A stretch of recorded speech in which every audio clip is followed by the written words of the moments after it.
In this presentation, I will be sharing with you some other elements of fiction which we need to be familiar with in order to analyze a story or a novel.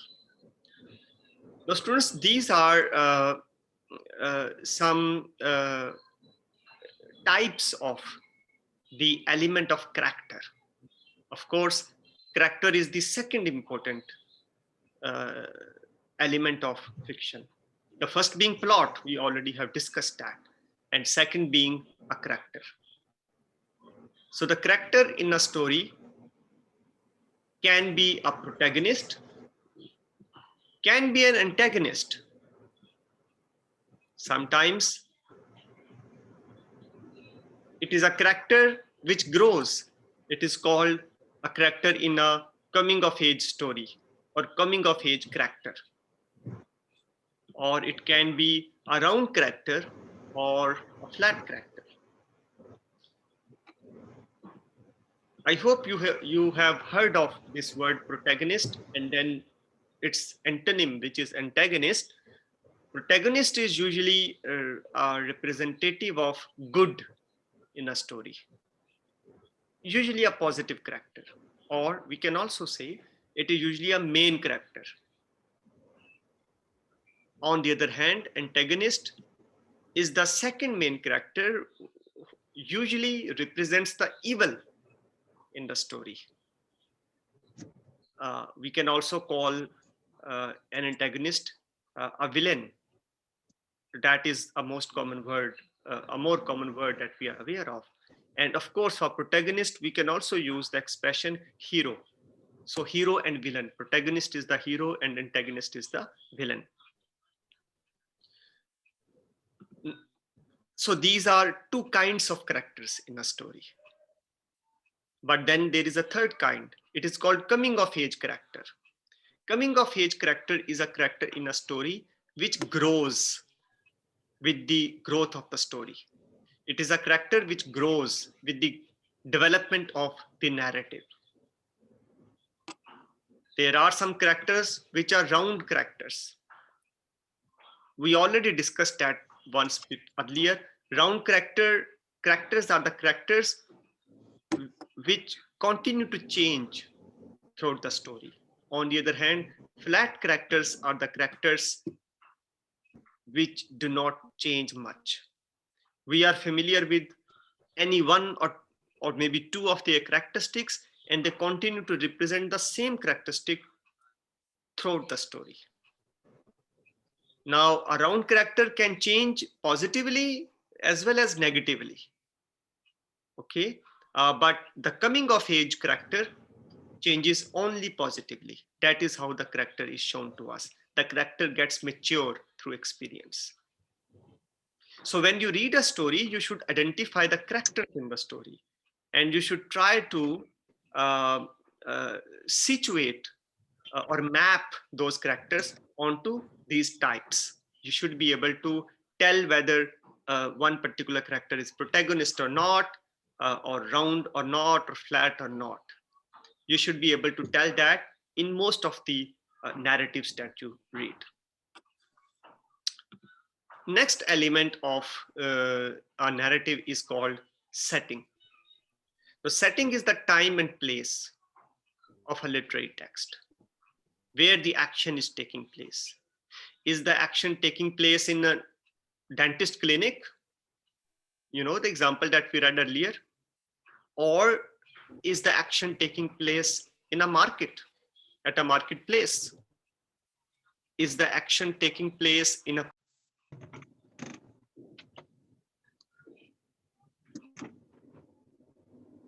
Okay, I think there was some interruption. Let me go back here. Okay. Can you hear the responses? Okay. Okay. So I was. Sir, before I'm asking the questions. Sir, can you hear me? Yes. Sir, I want to know what is the flat character. So flat character is a character that doesn't change throughout the story that we are reading. Okay, so the example that we read, the story of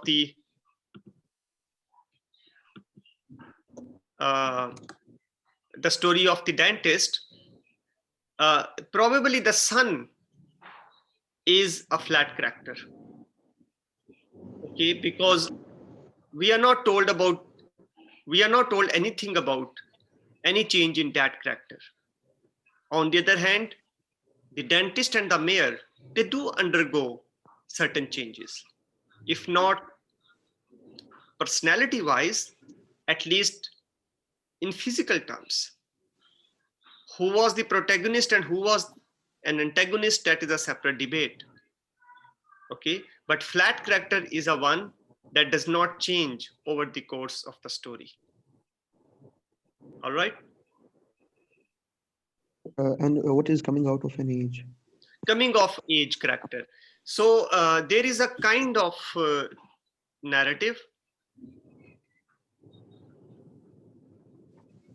There is a kind of narrative or a kind of story or a kind of novel, which is also called coming of age story or Bildungsroman. That is another word. That is a German word that is used for this kind of story. In the story, we are introduced to a character who learns through experience and changes a lot throughout the story, not just in physical appearance, but the character changes in terms of his or her personality, in terms of his perspectives on life, becomes a more mature person. The characters in those stories are also called coming of age characters. Usually that is just one character who is a coming of age character.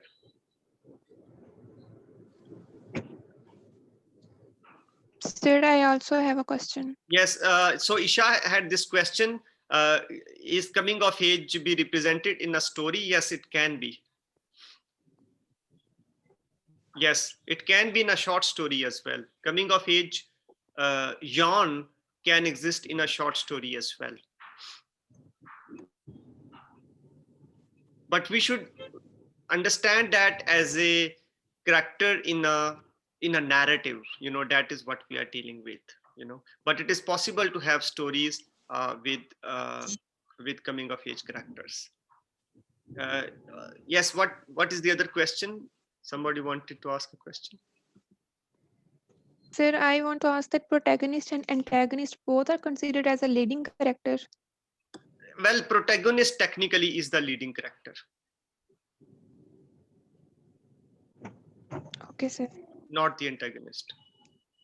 Antagonist is there to kind of, you know, enhance the protagonist. So the protagonist is the leading or main character.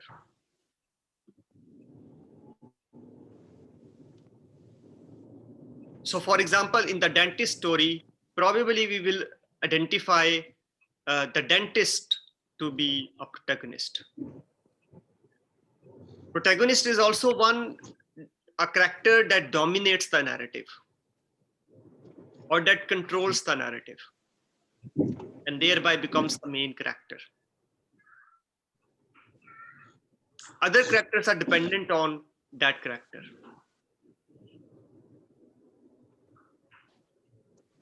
Okay, so I'm on setting now. So setting of the story is the time and place of the story when the action takes place and at what place that action takes place. And when we read a narrative, we should pay attention to the sights and sound, textures and tones, colors and shapes which surround the character, because they tell us a lot about the setting, and setting tells us a lot about the characters. So maybe we might not right away conclude about the dentist to which class that dentist belongs, poor class or the rich class. But if we look at the setting where the dentist is placed, we might be able to make some guesses as to which class the dentist belongs. So that is setting, the surrounding where the character has been situated. Historical context is another element in a narrative. Historical context, of course, is different from the setting.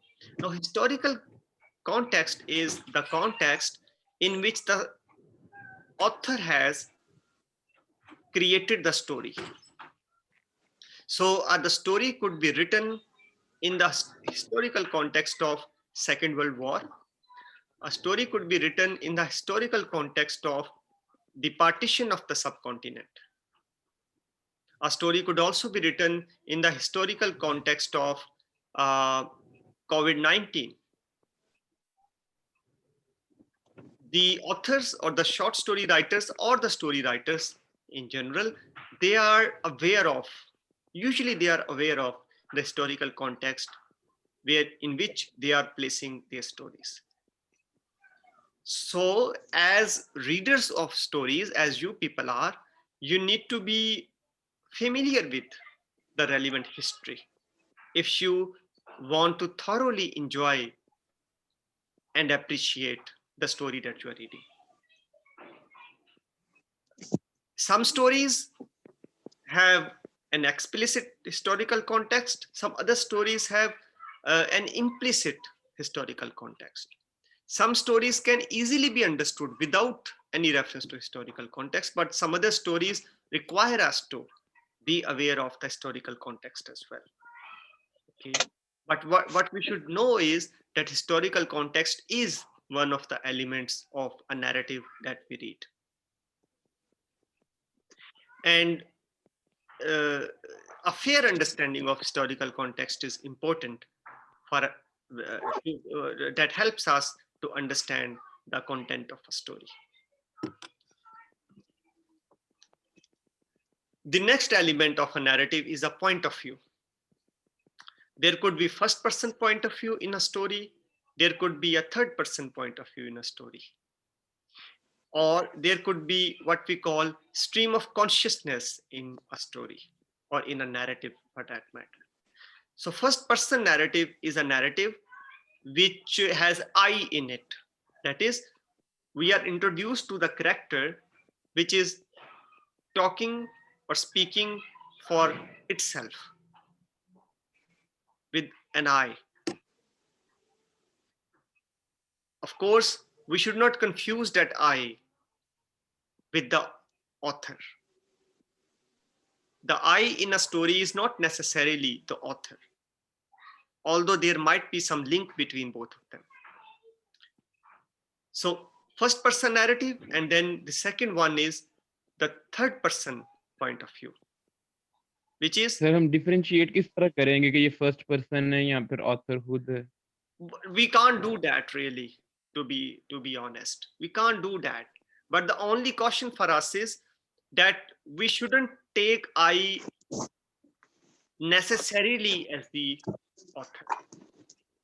Rather, we should keep reminding ourselves that the writer has created a character and that character is addressing us. And the benefit of doing that would be, we would be able to create more flexible and imaginative interpretation of the story if we do not always connect that I with the author. If we keep connecting the I with the author, then the author's life will kind of dominate our understanding of the story. So for example, if you know Saadat Hasan Mantu as a short story writer, and if you know him very well, and we are reading a story by him, which has been written in the first person narrative, our tendency would be again and again to look at the story from Mantu's perspective, okay, which will limit the variety of interpretations we can bring out of a story. So we should be consciously aware that I is not necessarily the writer. All right, I is a character. Okay, so stories work through characters, not through persons. History works through persons. When we read history, some of you might be students of history as well. History is based upon individuals, okay, but the stories, they are based upon characters, and the characters are fictional. All right. You might be aware of the disclaimers which some of the dramas and TV shows and some films, they give this disclaimer right in the beginning that these characters are not real life individuals, so any similarity is just accidental. Okay. Of course, they have their legal reasons to give that disclaimer, but we can think of the technical reasons for keeping the characters separate from the real life individuals. And another technical reason that I'm implying is this, that keeping the characters or the characters in a story away from the author, that helps us to create more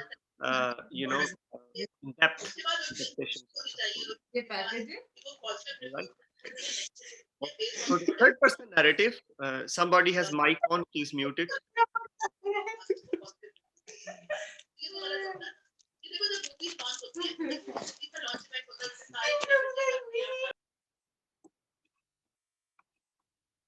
Omar Zafar, your mic was unmuted.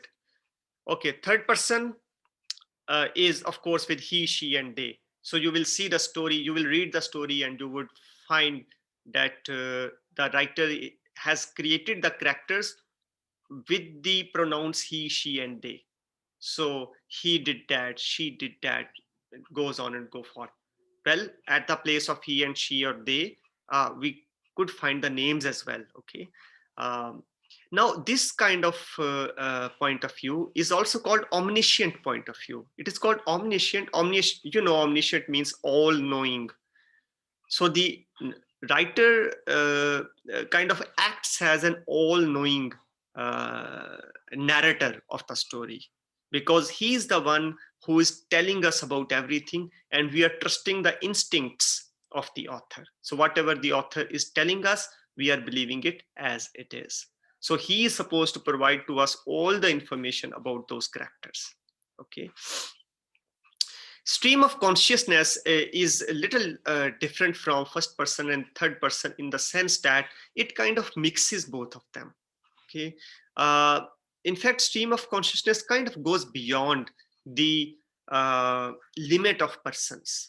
It goes beyond the limit of persons in the sense that it, in fact, introduces to us the inner impressions of minds. So if you read this definition that I took from the reading that I shared with you, it takes readers inside the mind of a narrator, recounting thoughts, impressions, and feelings from either a first person or a third person, limited, omniscient perspective.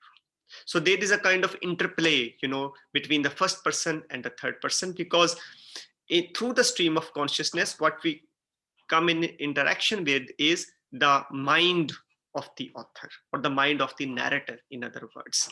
So there is no fixed first person or second person or third person point of view in stream of consciousness. Okay.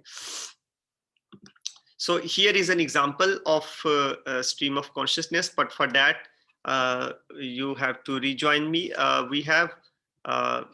We will have some time after you rejoin me for the second session, because this session will close for 40-minute limit. So please join me back, and we will continue with this presentation, and we will read an example as well.